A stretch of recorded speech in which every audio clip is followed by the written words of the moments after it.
Muy buenos días, queridos hermanos. Es una bendición estar acá otra vez. Sí, ya nos conocemos con algunos y siempre es una bendición poder reencontrarnos. Con los que no tenemos el placer de conocernos, igual va a ser una buena oportunidad este día. Bien, gracias por la invitación para compartir la palabra del Señor y espero que el Señor hable a nuestras vidas a través de ella. En el campo de la hermenéutica o la interpretación bíblica, conocer los géneros o figuras retóricas para entender la verdad de Dios es imprescindible. Y lo es no para que el predicador haga gala de lo que sabe, no, ese sería un error. Lo es porque la importancia de una buena interpretación concluye efectivamente en la predicación de la palabra de Dios. Dicho de otra manera, no es para impresionar el conocer los géneros, sino para que el predicador sea fiel a la palabra de Dios que habla a nuestros corazones, confrontando nuestras propias ideas. Porque el predicador reformado o presbiteriano está al servicio de la palabra y no al revés, para usar la palabra. Por lo mismo, debemos ser muy cuidadosos los que compartimos la palabra de Dios con lo que predicamos, pero todavía más con lo que vivimos. Hoy nos encontramos frente a un pasaje que a primera vista podría parecer un símil, pero en realidad es una metáfora, es decir, una afirmación mucho más directa y contundente de lo que Dios nos quiere hablar en esta mañana. Ahora, por tratarse de una metáfora, el peso, el énfasis de lo que Dios nos quiere decir es, podríamos decir, mucho mayor. Porque Dios nos muestra la urgencia de lo que Él quiso comunicar tanto a quienes recibieron el mensaje, los primeros oyentes, como a nosotros hoy. Por eso es importante que prestemos mucha atención a la lectura en esta mañana y a la exposición de la palabra de Dios. Pues Dios nos desafía a vivir una vida coherente con la obra que Él ha realizado en nuestra alma, siendo sal y siendo luz en medio de este mundo, para que podamos estar en plena sintonía con lo que Dios nos invita a hacer como cristianos, como iglesia de Cristo. ¿Ok? Por ello entonces vamos a abrir nuestras Biblias en el libro de Mateo, capítulo 5, versículo 13 al 16. Mateo, capítulo 5, versículo 13 al 16, que dice así: Vosotros sois la sal de la tierra, pero si la sal se desvaneciere, ¿con qué será salada? No sirve más para nada, sino para ser echada fuera y hollada por los hombres. Vosotros sois la luz del mundo. Una ciudad asentada sobre un monte no se puede esconder, ni se enciende una luz y se pone debajo de un almud, sino sobre el candelero y alumbra a todos los que están en casa. Así, alumbre vuestra luz delante de los hombres para que vean vuestras buenas obras y glorifiquen a vuestro Padre que está en los cielos. Oremos. Padre, muchísimas gracias por tu palabra en esta mañana. Oramos para que ella nos hable a nuestros corazones. Tú has dicho, no solo de pan vivirá el hombre, del pan físico, del pan material, del desayuno de esta mañana, sino también de toda palabra que sale de la boca de Dios. Oramos para que alimentes nuestras almas con tu palabra, con tu verdad y con tu justicia. Oramos todas estas cosas en el nombre de nuestro Señor Jesucristo. Amén. Vosotros sois la sal y la luz del mundo para la gloria de Dios. Si algo quiero comunicar en esta mañana es que vosotros sois la sal y la luz en este mundo, ¿no? Para la gloria de Dios. Vosotros sois la sal y la luz en este mundo para la gloria de Dios. Entonces, si yo pregunto al final cuál fue la enseñanza, ¿qué van a decir ustedes? Nosotros somos la sal y la luz en este mundo para la gloria de Dios. Muy bien, eso es lo que quiero comunicar.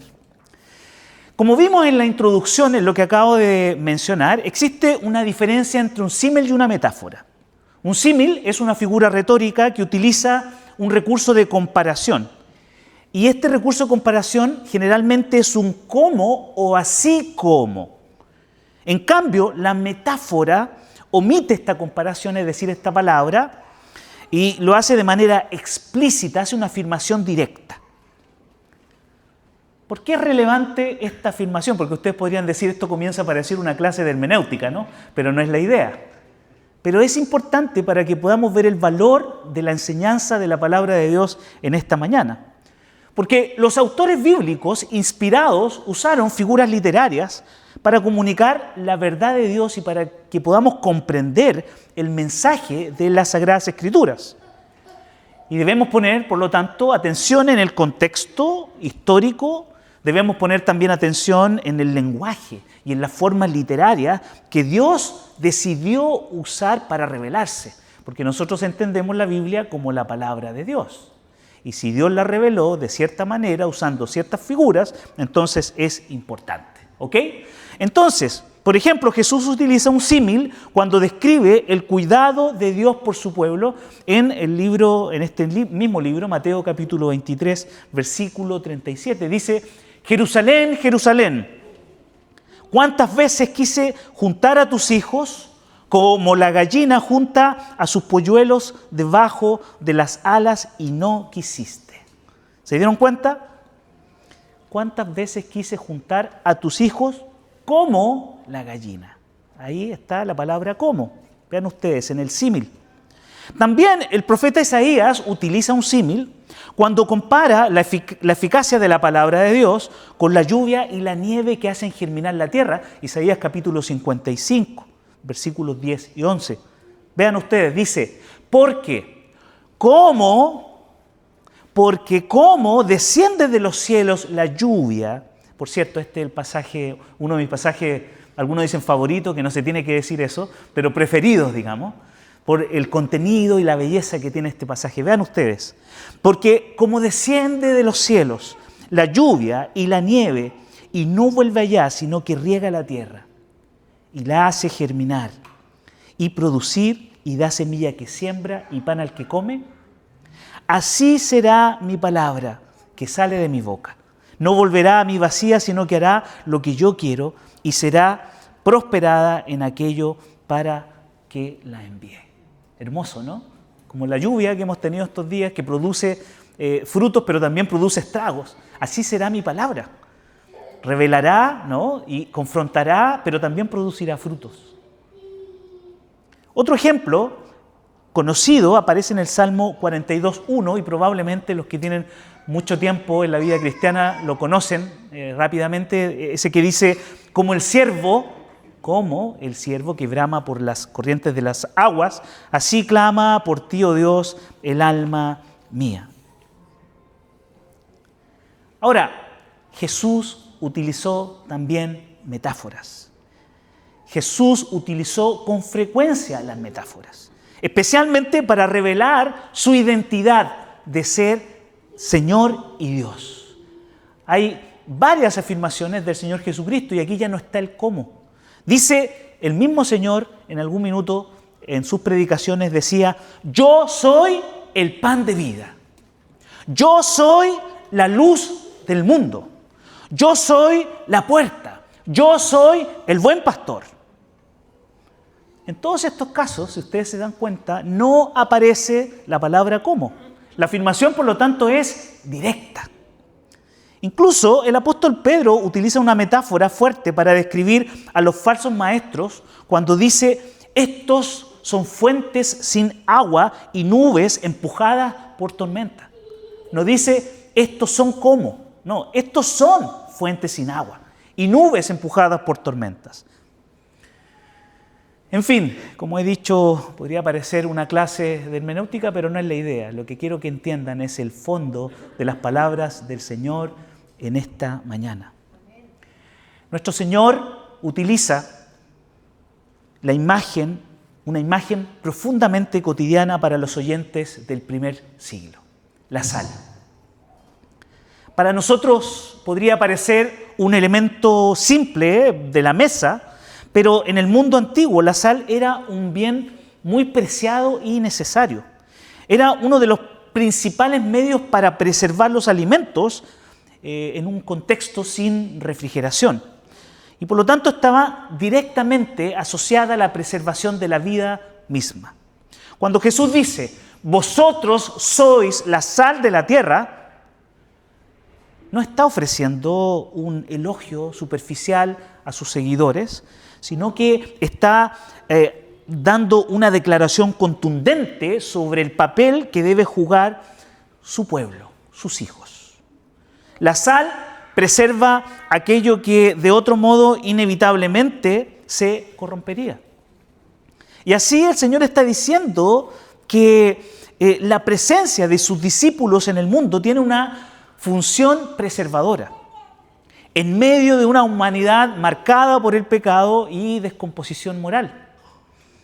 De este modo, la vida del creyente, formada por el Evangelio y gobernada por Dios, se convierte en un agente que frena la corrupción y mantiene viva la posibilidad de justicia, de verdad y de misericordia en la sociedad. ¿Amén? Pero la fuerza de esta metáfora no está solo en la función de preservar, sino también en la advertencia: si la sal se vuelve insípida, ¿con qué será salada? En el contexto antiguo, la sal impura podía perder su eficacia y quedar inutilizable. En ese sentido, cuando el cristiano pierde su carácter distintivo, cuando su vida deja de reflejar la santidad, la verdad y la gracia de Dios, deja de cumplir el propósito para el cual fue puesto en este mundo. Por eso, inmediatamente después, Jesús habla de la luz. La sal preserva y la luz revela. Ambas imágenes juntas describen una presencia activa, visible y transformadora. La sal no existe para sí misma, ni permanece aislada en un recipiente. Su naturaleza es mezclarse con aquello que va a preservar.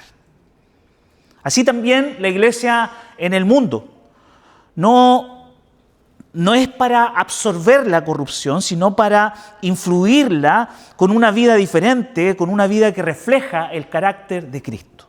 En ese sentido, el discípulo preserva la vida. ¿Cuándo? Vive en integridad en medio de una cultura que normaliza el engaño, por ejemplo. Cuando practica la misericordia en una sociedad endurecida. Cuando sostiene la verdad en un tiempo de relativismo moral. Cuando manifiesta la esperanza del Evangelio donde abunda la desesperanza. La metáfora de la sal, queridos, entonces no es simplemente una frase para la ética, sino profundamente teológica. Dios, en su gracia común, utiliza la presencia de los creyentes, de su iglesia y de su pueblo como un medio para contener el avance de la corrupción en este mundo. Donde hay cristianos fieles, hay todavía espacios donde la vida puede florecer, donde la dignidad humana es defendida y donde la justicia encuentra testigos. De modo que ser sal no significa simplemente, como he escuchado por ahí, incluso algunos cristianos, ser, entre comillas, buenas personas, sino vivir de la manera que Cristo nos enseña, obrando en nosotros por su Espíritu, y que esto se convierta en esa fuerza preservadora en medio de esta tierra, de este mundo. Y cuando la iglesia vive así, el mundo puede no siempre celebrarlo, pero ciertamente experimenta su efecto. La vida es guardada, la verdad permanece visible y la gracia de Dios sigue teniendo un testimonio en medio de la historia. En la continuidad del pasaje, nuestro Señor Jesucristo introduce una segunda imagen que complementa y amplía la metáfora de la sal. Vosotros sois la luz del mundo. Si la sal apunta principalmente a esa función preservadora de la presencia cristiana en medio de la humanidad afectada por la corrupción del pecado, la luz describe la dimensión reveladora y visible de nuestra vocación como cristianos. En el mundo del primer siglo, la luz tenía una importancia vital. En ciudades donde la iluminación nocturna era mínima, una lámpara encendida no era un simple detalle decorativo en una casa, sino que era una necesidad importante para poder orientarse, caminar y vivir dentro de la casa. Por eso Jesús utiliza dos imágenes muy concretas para sus oyentes, para que sus oyentes, comprendan la naturaleza pública de la vida del discípulo. Una ciudad asentada sobre un monte que no puede esconderse y una lámpara puesta sobre un candelero que alumbra a todos los que están en la casa. ¿Ya vieron? No se pueden los efectos de la sal o de la luz ocultar. La vida del creyente transformada por Dios posee inevitablemente una dimensión visible. Es decir, lo que Dios está haciendo en el corazón de nosotros los creyentes necesariamente tiene que manifestarse en nuestra vida, en nuestra familia, en nuestro trabajo, en nuestro entorno. La fe cristiana nunca fue concebida como una experiencia privada confinada al interior del corazón, como cuando me encontré con algunos estudiantes en la universidad que parecían estudiantes de la Policía Secreta de Dios, nunca revelaban que eran cristianos, andaban por ahí, se les invitaba y participaban, pero luego se desaparecían y no tenían ningún compromiso. No los que están acá y que participaron en vida estudiantil, por cierto. Sí, ¿verdad? Pero la fe cristiana está para participar en este mundo. Cuando el Evangelio toma forma en la vida de una persona, produce claridad moral y espiritual e inevitablemente se manifiesta a todos los demás. La luz, por definición, no puede ocultarse ni negar su propia naturaleza. Está ahí para cumplir su función. Entonces, cuando Cristo declara a sus discípulos, son la luz del mundo, está afirmando que ellos participan de la misma misión que Él ha establecido en su reino en este mundo.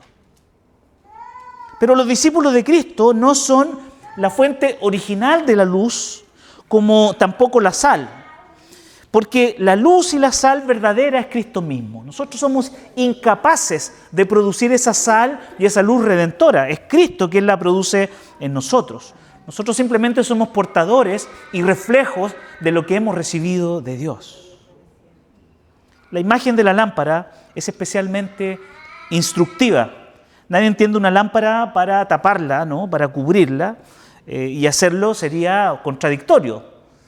De la misma manera, cuando la iglesia es llamada a vivir su fe de manera, no es llamada a vivir su fe de manera escondida, ¿no? Silenciosa o acomodada a las tinieblas de este mundo. Por el contrario, nosotros no vivimos de contradicciones. Nosotros sabemos quiénes somos, a quién pertenecemos. Sabemos que somos la sal y la luz para este mundo.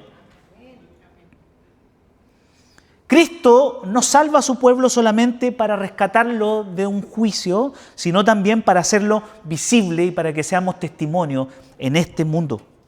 Por eso el versículo 16 culmina con una exhortación pastoral y misionera. Dice, así alumbre vuestra luz delante de los hombres, para que vean vuestras buenas obras y glorifiquen a vuestro Padre que está en los cielos. La luz no apunta hacia el creyente, sino hacia Dios. Las buenas obras del discípulo, su justicia, su misericordia, su integridad, nuestro amor al prójimo, se convierten en señales que orientan la mirada del mundo hacia Dios. Y estos cristianos son distintos, no mienten, no roban, no hablan mal. Se comportan de acuerdo a lo que creen, a lo que predican. En ese sentido, la vida cristiana tiene una dimensión profundamente doxológica. Cuando el pueblo de Dios vive conforme al Evangelio, el resultado final es la exaltación de la iglesia, no es la exaltación de la iglesia, bien digo, sino la glorificación hacia Dios. La gente dirige su mirada hacia Dios. La luz cumple su propósito cuando cuando revela algo mucho más grande que ella misma. Así, el cristiano alumbra cuando su vida se hace visible, ¿no?, en un mundo de confusión moral, cuando encarna la gracia en medio de la dureza humana, cuando sostiene la esperanza del reino de Dios en medio de la desesperanza de la cultura. En un mundo marcado por las sombras del pecado, la presencia de un cristiano y de una comunidad que vive bajo la autoridad de Cristo se convierte en un faro espiritual que orienta, corrige y señala el camino hacia Dios. ¿Cómo está la iglesia de Concón? Es el faro que todo el mundo está viendo, donde quieren venir nuestros compañeros de universidad, nuestros colegas, nuestra familia.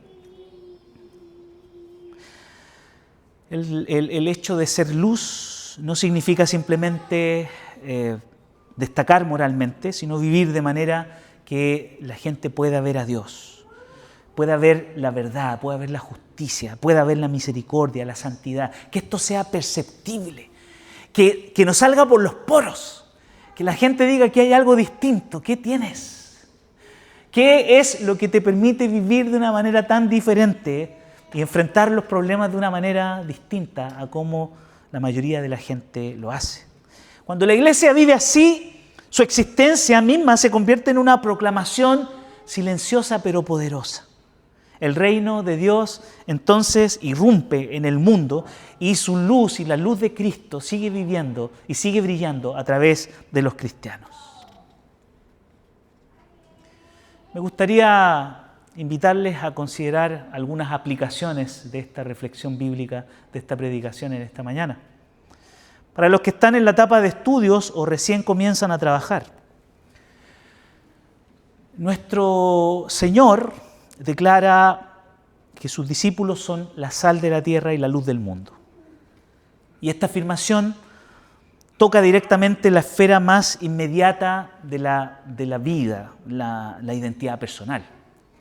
Una etapa donde las presiones culturales son fuertes, el deseo de pertenecer, la búsqueda de aprobación y la construcción de una identidad frente a los amigos, en las redes sociales y los entornos educativos se hacen muy fuertes. Pero Jesús afirma que el cristiano no define su identidad por la cultura que lo rodea, sino por el reino al cual pertenece. Tú eres sal y eres luz en medio de este mundo. Y la sal significa que incluso en las decisiones más personales, lo que dices, lo que consumes, cómo tratas a los demás, cómo manejas las relaciones, hay una presencia distintiva que preserva lo bueno y resiste la corrupción. Y ser luz, entonces, implica que esa diferencia no permanece escondida, sino que trata de exhibirse y trata de mostrarse con coherencia. Esto significa que un joven cristiano refleja la luz de Cristo. Y la refleja cuando practica la verdad en un ambiente donde mentir parece normal. Refleja la luz de Cristo cuando honra la pureza en un contexto que trivializa la sexualidad. Refleja la luz de Cristo cuando muestra compasión en medio de una cultura que muchas veces vive de la ironía y el desprecio. La luz no brilla por esfuerzo humano, sino por la vida de Cristo en nosotros, que comienza a moldearnos, a moldear nuestro carácter, a transformar nuestra vida, a entender la realidad en profundidad. Por eso la aplicación práctica es sencilla pero profunda. Queridos, cada día es una oportunidad para decidir si tu vida reflejará el mismo patrón que el mundo o el carácter de Dios en este mundo. Cuando un joven cristiano vive con integridad, con humildad y con amor genuino por otros, su vida comienza a ejercer ese efecto real y apunta silenciosamente hacia Dios. Así, incluso en los espacios más cotidianos, las amistades, redes sociales, estudios, relaciones familiares, la sal y la luz comienzan a cumplir su propósito. Para los que pasaron los 30 y van camino a los 60, no levanten la mano. En la etapa de la vida donde están viviendo responsabilidades profesionales, familiares, y sociales que se intensifican, la enseñanza de Mateo 5, versículos 13 al 16, adquiere una dimensión particularmente concreta. Cuando Jesucristo declara que sus discípulos son la sal de la tierra y la luz del mundo, está afirmando que la fe cristiana no se limita a la esfera de la vida espiritual privada, sino que se manifiesta en la forma en que el creyente participa en la construcción de la sociedad. El lugar de trabajo, en los espacios académicos, en los negocios o en la vida profesional. Esos son los campos donde se convierte el cristiano, ¿no? Y es un aporte y puede ser sal y puede ser luz, puede ser influencia en medio de este mundo. Ser sal en ese contexto significa preservar lo que es justo y correcto en medio de sistemas que no lo son. El cristiano que vive su vocación delante de Dios no simplemente busca prosperar profesionalmente, también busca reflejar el carácter del reino en la manera en que toma decisiones. Y esto lo expresa con honestidad, ¿no? Cuando todos manipulan, en la justicia cuando otros se aprovechan y en la responsabilidad cuando otros buscan atajos. En ese sentido, el creyente se convierte en esa presencia que frena la corrupción que invade cualquier estructura humana. Cuando una persona trabaja con excelencia, trata a otros con dignidad y responde a los conflictos con sabiduría y con gracia de Dios. Y su vida comienza a iluminar su entorno. Los colegas perciben que hay algo distinto, una estabilidad, una esperanza, una ética que no depende de los resultados. Así, el trabajo deja de ser únicamente un medio de sustento y se convierte en un espacio de testimonio, donde la gente puede ver a Cristo. Allí, en medio de las reuniones, decisiones difíciles y responsabilidades diarias, la vida del cristiano puede convertirse en un instrumento que preserve lo bueno y haga visible la realidad del reino de Dios. Amén. Por último, para quienes han recorrido décadas de vida y acumulan experiencias, aprendizajes, heridas sanadas y sabiduría, vamos a decir de los 60 a los 100.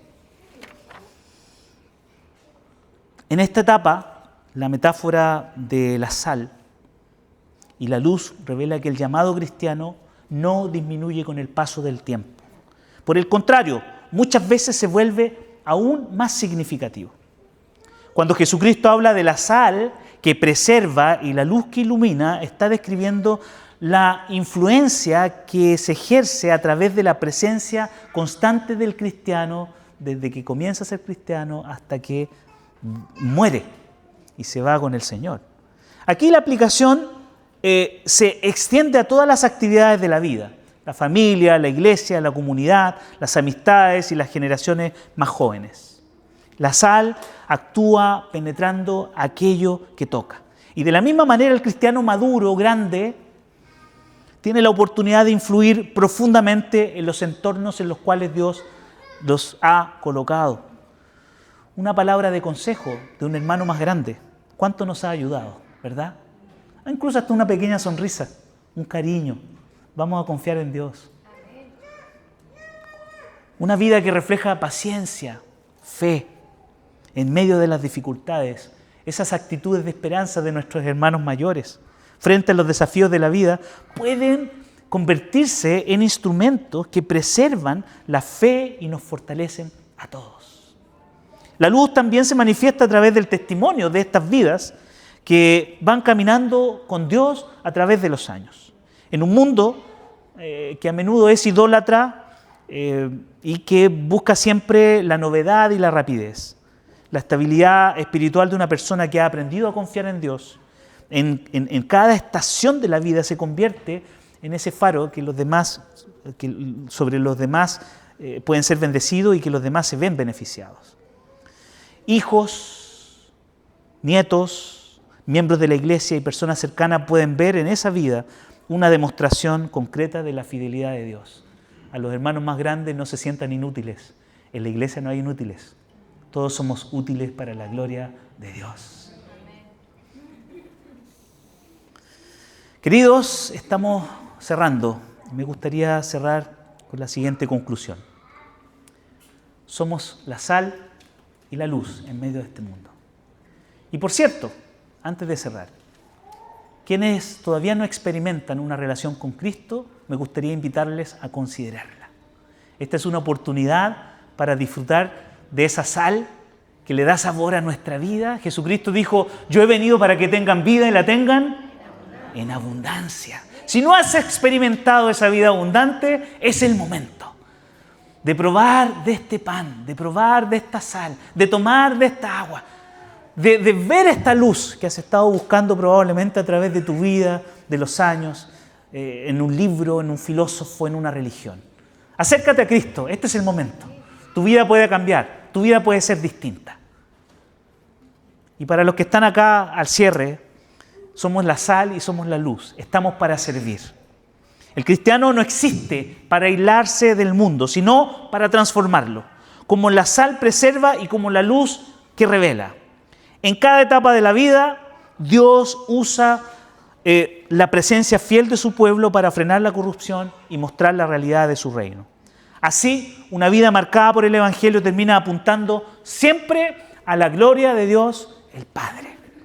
Efesios 2:10 dice que nosotros fuimos hechos o manufacturados desde antes de la fundación del mundo para que estemos reflejando a Cristo, para que estemos siendo sal y para que estemos siendo luz, para que nuestras buenas obras reflejen el amor y la bondad de Dios.